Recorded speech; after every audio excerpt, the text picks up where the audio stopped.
Welcome to the Fantasy Throwdown Podcast, bringing you the latest updates from the world of sports, gambling, and pop culture. Because you can't have a show without hot takes or a Tiger King meme these days. Know what I'm saying? Now, with over 200 episodes and ready to get after it again, here's your host, Dwayne Callender. Hello and welcome to the show, everyone. Got a lot to talk about for the NFL today, so we're going to get right down to the picks, and then we're going to talk about the DFS and fantasy slate, which is going to be heavily dominated about why I am so big on Taysom Hill this week. Not because he's actually good or anything, it's just because it's a math equation, to be blunt. So without much further ado, we're going to talk about the lines, and then we're gonna get right back down to it from we're gonna get right down to it to the actual plays themselves once we get through the line. So just kind of talking it through overall from the football slate. Basically we got a couple of games here that don't quite make a whole ton of sense when I'm looking at the lines, but I'll try to make the most sense out of it as I can. As it stands, the Saints, we'll lead it right off to it. The Saints are still going to be favored against Atlanta. The line didn't really shift all that much dramatically from where we were originally. This opened up at around 4.5. The line is still favoring the Saints at around 4 points or 3.5, depending on where you're looking at some of the books. But the truth of the matter is that I'm looking at it as like, if that line's still at 3.5, I'm probably going to be even more aggressive taking the Saints. And here's the reason why.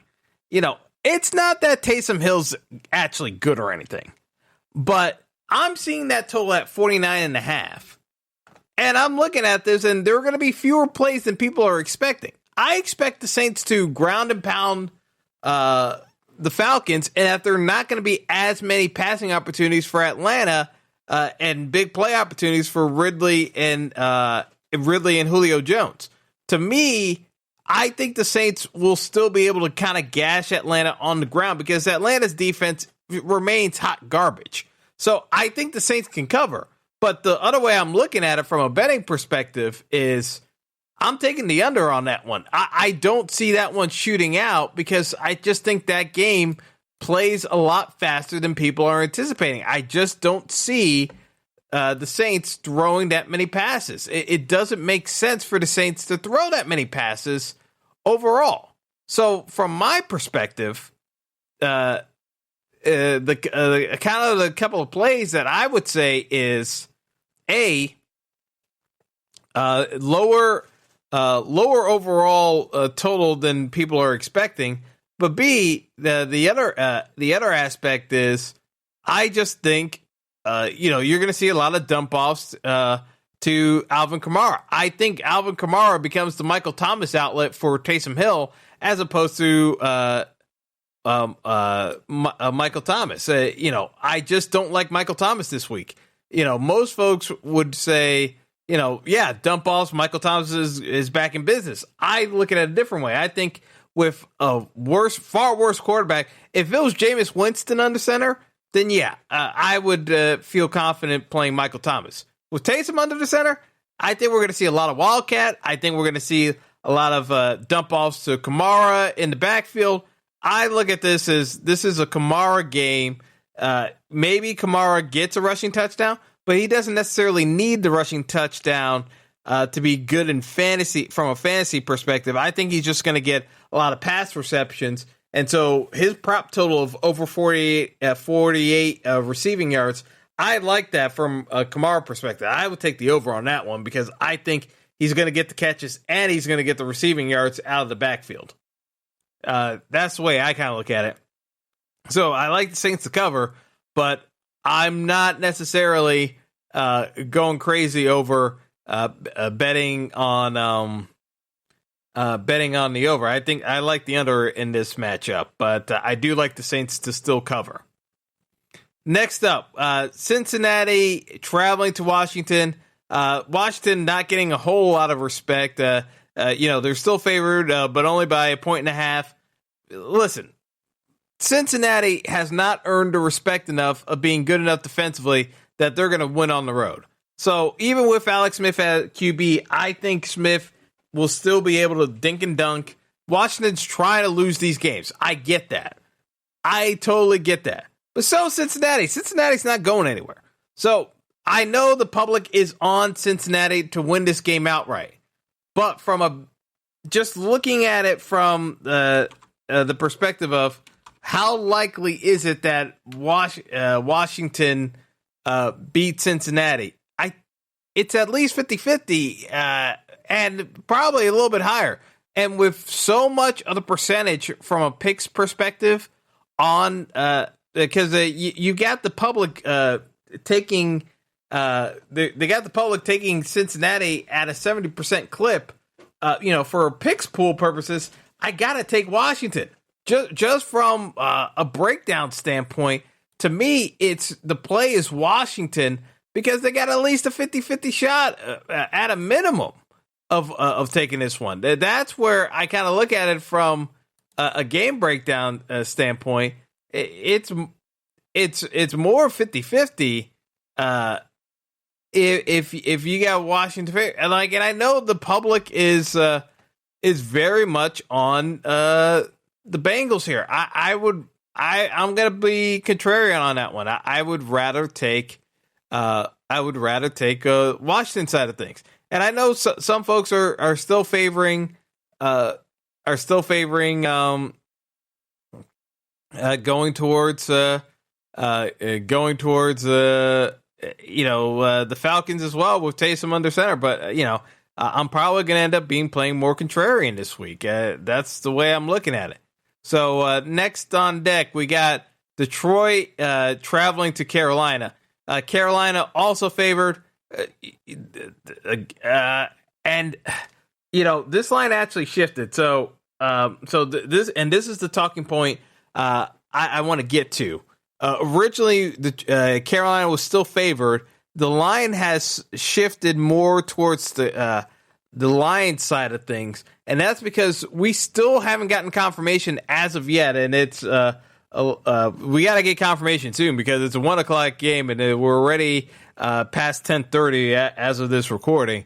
But Teddy Bridgewater still hasn't been ruled out for this game yet. The signs are leaning more towards Bridgewater being out, and it's more likely that he's going to be out. With that in mind, I got to take Detroit because P.J. Walker is the very definition of a backup NFL QB. No Christian McCaffrey for the Panthers, who's out with the shoulder injury again. I got to take Detroit here, even though I don't like Detroit whatsoever. Now Carolina's got a bit too many injuries to overcome in order to get a win against Detroit. I have to take Detroit as a dog here. Don't like the play, wouldn't bet it, but for a picks pool standpoint, yeah, I'll take Detroit in that instance.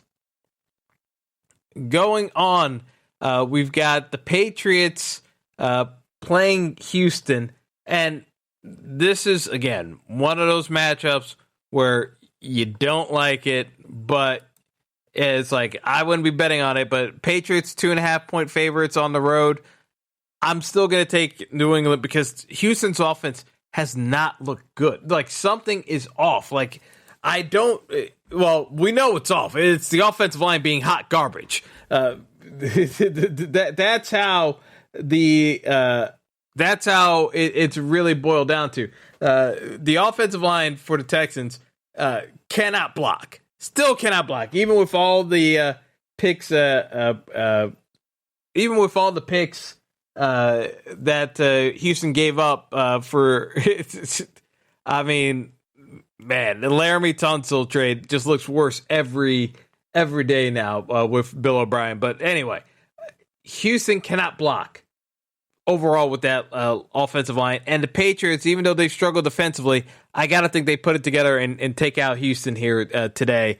I'll take the Patriots, even though I wouldn't bet it outright. From a picks perspective, to me, that's the play. All right, so moving on. We got Jacksonville hosting the Steelers. Steelers have a quick turnaround because they are playing on Thanksgiving. Man, this month is flying by that Thanksgiving is already this week. Steelers 10.5-point favorites. I am actually going to take the Jag side of things because I think that line. Here's the problem with the line for the Steelers. They got a quick turnaround. They're going to want to try to get in and out of there as soon as possible.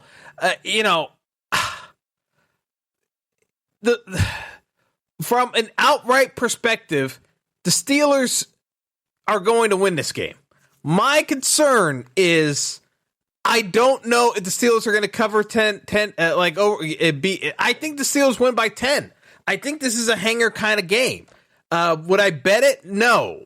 Would I bet on the Jags? No. But for a picks pool, yeah, I feel more on the side of taking the Jags because, again, the Steelers don't have a lot of time to mess around here. Like basically, they have the matchup coming up, and I just look at it as you're playing the Jags, and then you're playing Baltimore, like the quick turnaround to play Baltimore on Thanksgiving night.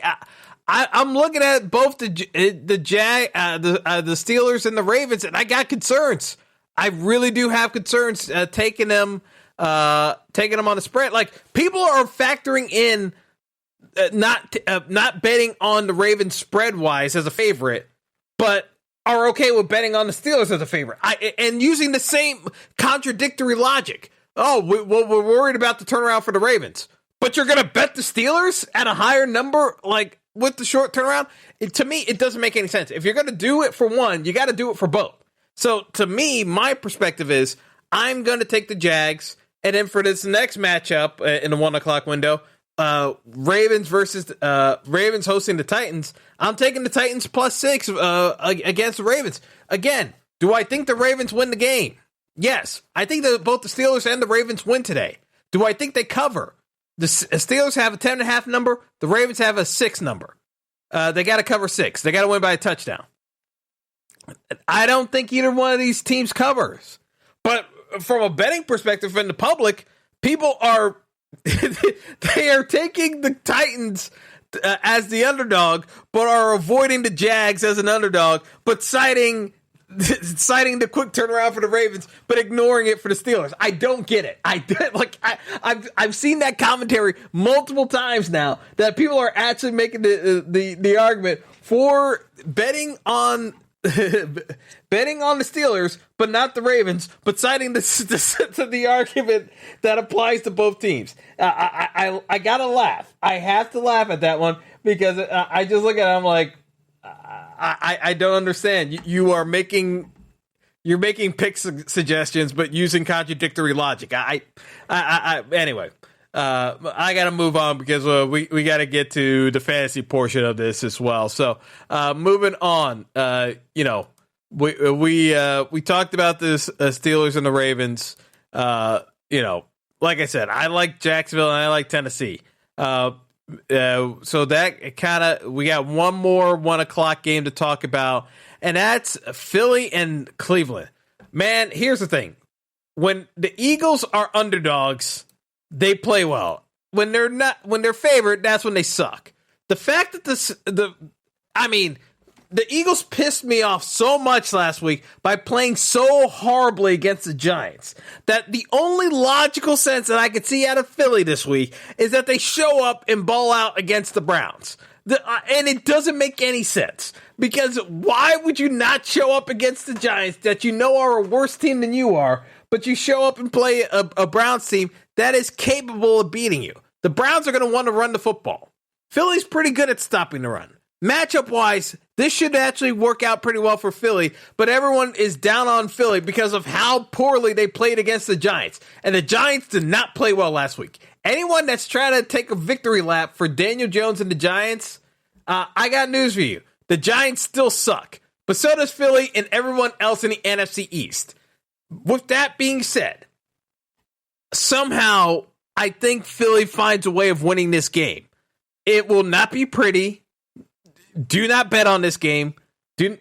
Don't really rely on anyone from a fantasy perspective for this game because I think everyone's going to disappoint. Carson Wentz owners, Miles Sanders owners, anyone that's playing Nick Chubb, Kareem Hunt. I think everyone is going to disappoint in this game. The over-under's at 45 points, and I would take the under on this game. I just don't see anything good coming out of this game. I would just avoid it completely. But honestly, if outright, I think Philly finds a way to win. And spread-wise, I'm taking Philly as an underdog because logic dictates after disappointing against a winnable game against the Giants that they would show up today. That's just seems to be the Eagles' MO. So I'm just going off of that logic. As illogical as it sounds sometimes, that's basically how they function, as ridiculous as it is. But, there we go. Now, for the 4 o'clock window, we're going to get into the Dolphins playing the Broncos. Everyone is on the Dolphins, and I got to be on the Dolphins too. It's like I can't even talk myself into playing Denver. Denver defensively is a mess. I know Tua on the road is a very scary proposition. So, believe me, I get it. I don't have a whole lot of confidence, but Denver's got a lot of issues to sort through. Vic Fangio's probably on his way to getting fired at the end of the season, and John Elway's probably right there with him. But I can't take Denver, even at a 3.5, being a 3.5 point dog at home. Denver's not a good football team. Miami is an average football team. We'll see if they have a letdown spot here, but I can't see Miami. Miami doesn't strike me as a team to do letdown spots this year. They at least look as though they're not reading their own press clippings, which is all I can say about that. So moving on to the next 4:05 game, we got the Chargers hosting the lowly New York Jets. The Jets are tanking. Everyone knows the Jets are tanking. That's why Adam Gase has not been fired as of yet, even though he should have been ages ago. This is a 9.5 point spread. It's up to 9.5 points. It opened up at 8.5. The line could be 10. I'd still take the Chargers. The Jets just, I don't know where the points are coming from for the Jets. I really don't know. If the Chargers score 24 points, can anyone legitimately tell me how the Jets are getting 14 points? I'm serious with this one. I think the Chargers score at least 24 points here. How do the Jets get to 14 points? I'm very curious as to, unless it's a special teams touchdown, I don't see how the Jets get to 14 points. I just don't. So I have to take the Chargers. Even though I don't think the Chargers are that good, I have to take the Chargers. All right, next up. We have the return of Andy Dalton as the Cowboys travel to Minnesota to play the Vikings. Whew. I have no confidence in Kirk Cousins. This spread is now down to 7 because Andy Dalton's back. So, if the line was at 8.5 when this opened, you take the Cowboys. You have to take the Cowboys because you can't rely on Minnesota being smart or efficient enough to just completely trounce the Cowboys with as weak as that defense is. With Andy Dalton back, the line really should be at 7. So realistically, with the line being at 7, this is a pass. But if your pool opened up, kept the opening line at 8.5, I got to take Dallas here. Not because I think Dallas has a chance of winning the game. I still think Minnesota wins this game, 8 out of 10. But from a spread perspective, if the line's at 8.5, that's just too high. If it's at 7, I would probably start leaning more towards the Vikings. But at more than 7, you got to take the Cowboys. Dalton being back, from concussion protocol, and then the COVID positive test. I just lean more towards Dallas from a picks perspective. Green Bay going into Indy. I've been down on Indy the entire year. I've been mocking them. Every time they are a fantasy quicksand matchup. No matter what, whether or not they win the matchup, they find a way to muck everything up so that you are miserable betting against them or betting on them. The Colts are 5-4 against the spread. Like it's maddening trying to figure out a Colts spread. But look at it this way: the Packers are an underdog by 2 or 2.5 points, depending on the book. I think the Packers win this game outright. So with that being said, I have to take the Packers here because I don't see where Indy wins this one. I think the Packers are a better team than Indy with the weapons. Like, unless Phillip Rivers finds a way to get that passing game going and T.Y. Hilton does anything. I told folks weeks ago that it was time to cut T.Y. Hilton loose, and people still kept trying to play him. I at this point, I think you have to cut your losses from a fantasy perspective. It's just, it is what it is. I don't see a happy ending coming for those who are playing Indianapolis players. Like, Jonathan Taylor has been the equivalent of David Montgomery, an absolute nightmare from a running back perspective. Like, these running backs taken late second round, early third round have been abysmal this year. Almost as bad as any tight end play that was taken this year, because tight end has been atrocious. I gotta just lean towards you just take Green Bay and call it a day. So that takes care of the afternoon games. Sunday Night Football tonight, we got the Raiders and the Chiefs. When this game opened up, it was 6.5 to the Raiders. The Raiders as an underdog. 6.5 point underdogs. The line's up to 7. The whole narrative of the Chiefs getting pissed off at the Raiders for over celebrating their victory against the Chiefs, when I thought the Chiefs were just disinterested, not engaged in that game, not focused, and they got beat by a team that was actively ready to play. I think the Chiefs are kind of ticked off.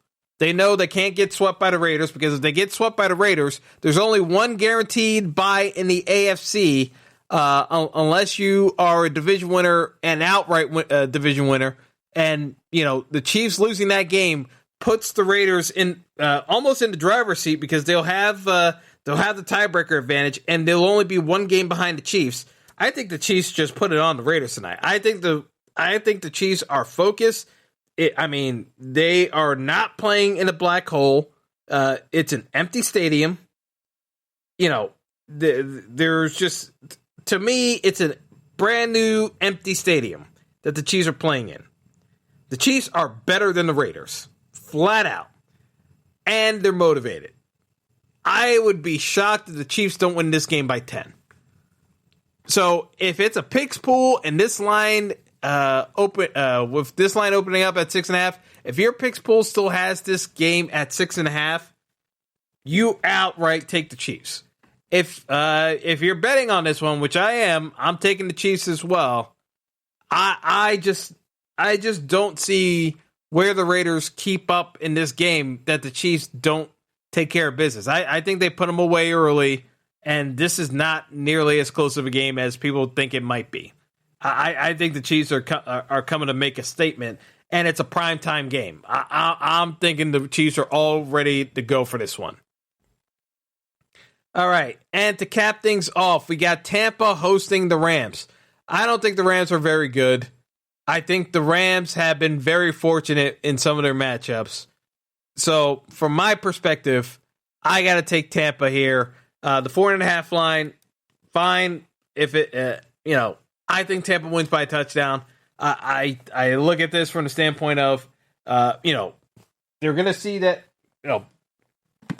the only way I see Tampa losing this game is if somehow Atlanta beats the Saints and then Tampa lets their foot off the gas pedal. But I even if the Saints drop the game today, I think Tampa takes care of business, and they just run away with the division. I think Tampa is now in full-on playoff mode. Now that they've lost the season series to the Saints, they know they got to win out and run the table, and I think that just kind of starts with the Rams. I think they're locked in and focused to take care of business. So I look at it from the standpoint of they just get ready to do what they need to do and kind of take care of business. So I like Tampa quite a bit. So I'll probably do a parlay with the Chiefs money line and the Tampa money line, because I like both of those teams to take care of business moving forward. So those are my favorite plays for this actual slate of games.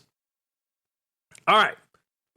Fantasy-wise, the big talk has been Taysom Hill getting the nod over Jameis Winston in place of who's going to play at QB for the Saints with Drew Brees injured.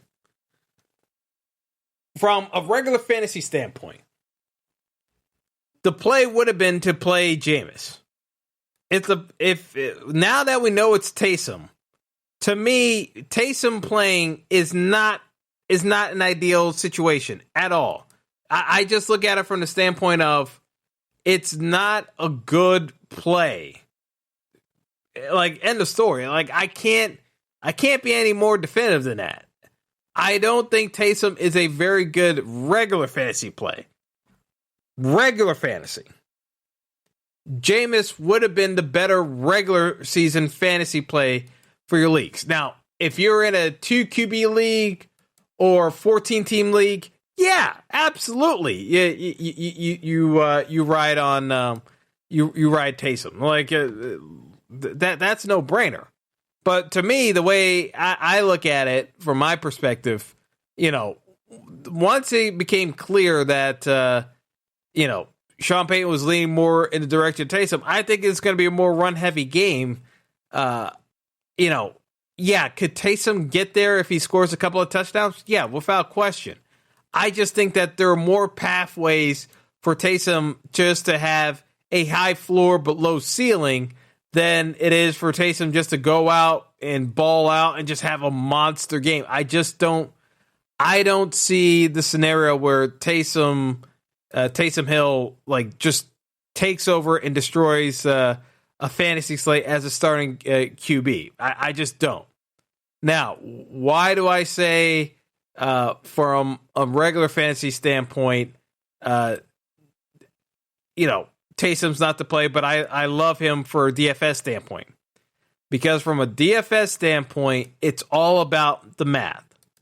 Over on FanDuel, Taysom Hill is a tight end. He's not even a QB. He's a tight end on FanDuel. So, from the fantasy perspective on FanDuel, the tight end position has been terrible this year, fantasy football-wise. So, from that perspective, with everything as lackluster as it's been from a fantasy perspective, Taysom makes all the sense in the world on FanDuel. Because you just plug him in at tight end and you're saving a bunch of salary for other players. So you can play Dalvin Cook on FanDuel along with Devontae Adams, no problem. Like, he just makes the math work. It's not that hard to put together builds where you've got Devontae Adams and Dalvin Cook, like two of the best fantasy plays overall, without an issue. To me, it's just there's so many other avenues that Taysom opens up when you just slot him in at tight end on FanDuel, and you have a high floor for a QB. But at the tight end position in FanDuel, it's a no-brainer. Like, Taysom Hill is still only projected to be at 65 to 70% owned on FanDuel. Like, I think that number still might be low, because I think regular fans that are doing daily fantasy won't even realize that Taysom is at tight end and not QB. So I think people will overlook him. So I'm all about locking in Taysom 100% on tight end on FanDuel. It makes no sense not to play him there. To me, I think he's going to end up being in the optimal build, and I think someone is going to win a big tournament on FanDuel with Taysom at tight end. I'd be shocked if that wasn't the case, because the other tight end plays are just far more expensive, and you have less flexibility. And Taysom has the floor. Unless Taysom gets hurt or Sean Payton decides to troll everyone and their mother by pulling Taysom after 2 series and playing Jameis the rest of the way, I just don't see how Taysom doesn't get there. Even if he only plays a half of football at his price tag, because he's only $4,500 on FanDuel, which is where you get more of your savings, it just opens up. It's min price. So it just, from a math perspective, with FanDuel, I just don't see how you can justify not playing Taysom Hill with the salary cap restrictions, because FanDuel, it just makes it so much easier from a pricing perspective. There's just no clean way of getting around it. Like, Taysom Hill just gets it done. So on FanDuel, I've been playing around with different builds all the way through. So even when I correlate it and I play Matt Ryan and Calvin Ridley, they're both priced at $7,800. I can make the math work, because I could still fit in Derrick Henry and Dalvin Cook. Dalvin Cook is 10.5. Derrick Henry's 8,200. The math still works, because I can play Kerryon Johnson at 4,800. And I got Deontay Johnson at 6,400 and Jacoby Myers at $6,000. The math works. Like, the thing of it is that Taysom just opens up so much opportunity from a lineup perspective. Like, you can put in different combinations. You can play Roethlisberger with receivers. You can play Lamar Jackson and Kalen Ballage. You can play you can play basically Deshaun Watson. Like, you can play every quarterback combo you want on FanDuel, as long as you have Taysom in there, because at min price, he opens up the pricing so much, and you have the guaranteed floor. There's no reason not to play Taysom Hill on FanDuel. You can make a weak case on DraftKings, but I still think the play on DraftKings and FanDuel is to play Taysom Hill. DraftKings, you have to play Taysom as a QB. There's no getting around that. But at 4,800 on DraftKings, you can still play Dalvin Cook. And to me, Dalvin Cook versus the Cowboys defense is just so weak. I think Dalvin Cook is a lock. And because you can fit him in with Taysom at QB, I just look at it from the perspective of, you can just run different stacks of wide receiver plays and stack it that way. Run Taysom naked. You don't have to stack him with Michael Thomas or Kamara, because I just think it's going to be a run-heavy game for the Saints. If I'm stacking the Saints, I'm going to play Taysom with Kamara being 9,200. But even then, you still have other plays you can use instead of Kamara. And that's where I just look at it. To me, there isn't enough of a reason to get away from Taysom Hill today. I'm sorry. There just isn't a good enough reason. You have to play Taysom Hill on DraftKings today, unless you just want to be different from the field. And I mean, it's okay being different from the field if you're trying to win. If you're trying to win a tournament, well, yeah, like, by all means. But if you're playing cash, like, Taysom Hill has to be the play. Like, it's just it is reckless not to play Taysom Hill in cash games today on DraftKings. It is absolutely reckless. I will say this again. If you are playing on DraftKings and you do not have Taysom Hill in your lineup at QB, I'm sorry. It's not a good build. I'm stating it plainly. If you do not have Taysom Hill as your quarterback in a cash build, for DraftKings, you've done the lineup construction wrong, because you can fit in all the top running back and wide receiver plays that you want in a cash game build, and you have a high floor in Taysom at QB. There's just no justifying not playing Taysom Hill in cash games on DraftKings.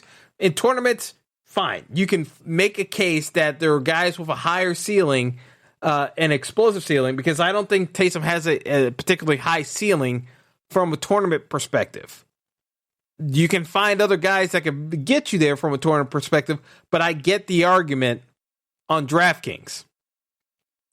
FanDuel, there's no getting around it. Like, FanDuel, it's a lock button on Taysom, whether it's tournament or cash games. DraftKings, you can get away from Taysom Hill from a tournament build, but not in cash games. It's got to be Taysom Hill. Otherwise, you're just being reckless and stubborn. So I cannot support that whatsoever.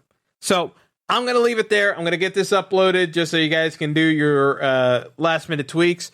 Obviously, you guys can shoot me questions as we head into lock at 1:00. But that's all for now. Good luck, everyone. And yeah, let's see what we get out of Taysom today, because I put the stamp of approval in for DFS purposes. Regular fantasy, not so much, but DFS wise, this is a Taysom Hill day. One way or another, we're going to find out what he can bring to the table. So that's all for now. Have a good one, folks.